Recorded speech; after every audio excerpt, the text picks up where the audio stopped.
सभी को बेसब्री से इंतजार है फिनेंशियल ईयर 2024-25 के यूनियन बजट की। आखिर क्यों न रहे एनडीए अलायंस जिसे बीजेपी के द्वारा लीड की जाती है ने पिछले 2014 से पीएम नरेंद्र मोदी की अगुवाई में भारतवर्ष को विश्व की सबसे बड़ी 5वीं अर्थव्यवस्था के रूप में उभार कर सामने लाया है। और अब 2024 के अप्रैल से मई के बीच में फिर से एनडीए अलायंस की अग्नि परीक्षा है। तो इस लेजिस्लेटिव जनरल इलेक्शन के बीच यूनियन बजट 2024-25 के विशेष जानकारी से पहले once again very good morning to you all. मैं विकास कुमार सिंह अपने channel bank and fin info के साथ आपके सामने फिर से हाजिर हूँ। और आज के सेशन का डेट 8 ऑफ जैन 24 है। अगर आपने चैनल को सब्सक्राइब अभी तक नहीं किया है तो तुरंत कर लें। यूनियन बजट 2024 को 1 फरवरी 2024 को प्रस्तुत की जाएगी, लेकिन बेसब्री इस बातों की है कि आखिर यूनियन बजट 2024-25 में नया या आम जनता के लिए नया क्या होगा। लोगों की एक्सपेक्टेशन आखिर यूनियन बजट 2024-25 से क्या क्या है। तो आखिर फिनांस मिनिस्टर निर्मला सीतारमण से लोगों की एक्सपेक्टेशन क्या क्या है। एक्सपर्ट्स के आधार पे अपकमिंग बजट इंडियन इकोनॉमी के एक्सपेंशंस के लिए आउटस्टैंडिंग इशूज को रीडिफाइन करने की कोशिश करेगी। पूरे देश भर के टैक्स पेयर बेसब्री से इनकम टैक्स बेनिफिट्स पर समाचार का इंतजार कर रहे हैं, क्योंकि central finance minister Nirmala Sitharaman के द्वारा 1 फरवरी 2014 को यूनियन बजट 2024 का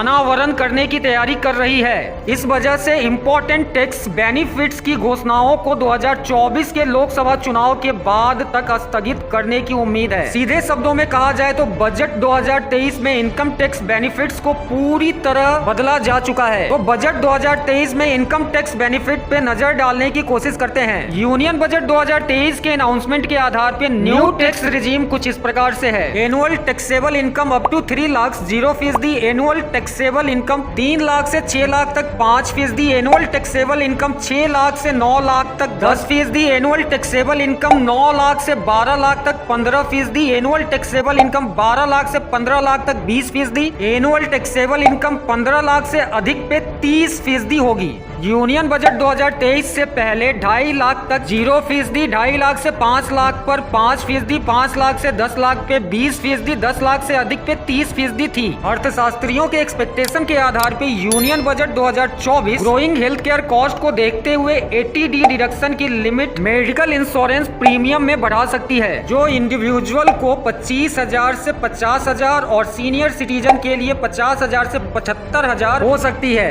अगर हम घर खरीदने पर टीडीएस डिडक्शन के बारे में बात करें तो यूनियन बजट 2024 में होम परचेज के लिए टीडीएस डिडक्शन में कुछ फेर बदल हो सकती है। मौजूदा नियमों के आधार पे 50 लाख से अधिक की संपत्ति की खरीदारी पे 1% दर से टीडीएस कटवाने की जरूरत दोनों पक्षों की होती है। आवास की कीमतों में बढ़ोतरी के कारण सरकार को 50 लाख की लिमिट में बदलाव करने की जरूरत है। वहीं एनआरआई विक्रेताओं के लिए इस खंड पर कुछ स्पष्टता लाया जा सकता है। Indian resident seller form 26 QB का उपयोग करते हैं, जो बहुत ही सरल है, लेकिन अनिवासीय भारतीय एनआरआई विक्रेताओं के लिए यह बहुत ही जटिल है। इसे सरल करने की जरूरत है। वहीं दूसरी ओर कैपिटल एसेट से होने वाली कोई भी इनकम या इनकम फ्रॉम कैपिटल गेन से होने वाली इनकम के रूप में ये आय उस वर्ष के टैक्स योग होती है जिसमें कैपिटल एसेट्स का ट्रांसफर या बिक्री होती है। कैपिटल गेन के 2 पहलू हैं, STCG short term capital gains, LTCG long term capital gains. वर्तमान कैपिटल गेन टैक्स व्यवस्था अपनी जटिल संरचना के कारण निवेशकों के लिए एक चुनौती बन चुकी है। ऐसे कई कारण हैं जिन पर विचार करने की आवश्यकता है, जिसमें assets class, holding periods, tax rate और रेसिडेंसी स्टेटस शामिल है। वहीं सरकार को इक्विटी और डेब्ट इंस्ट्रूमेंट्स को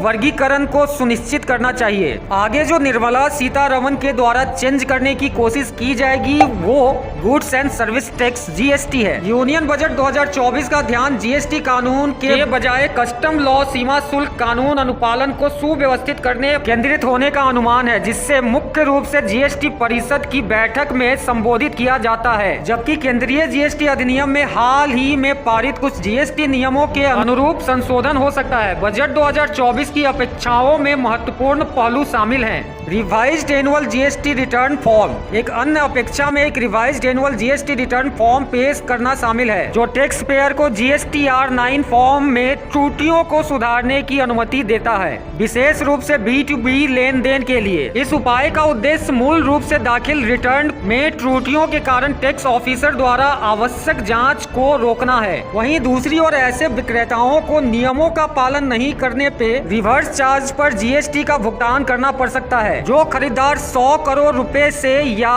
500 करोड़ रुपए से अधिक टर्नओवर वाले बड़े टैक्स पेयर हैं, वो अपने छोटे विक्रेताओं के बजाय सीधे सरकार को GST बकाया का भुगतान कर सकते हैं। यूनियन बजट 2023 के टैक्स स्लैब में चेंज के बाद कई टैक्स पेयर्स, विशेषकर युवाओं ने नई प्रणाली में तेजी से बदलाव किया, लेकिन होम लोन एक अड़चन बनकर टिकी हुई रह गई। 2 लाख रुपए की होम लोन ब्याज कटौती नई व्यवस्था पर स्विच करने में प्रमुख बाधा रह गया।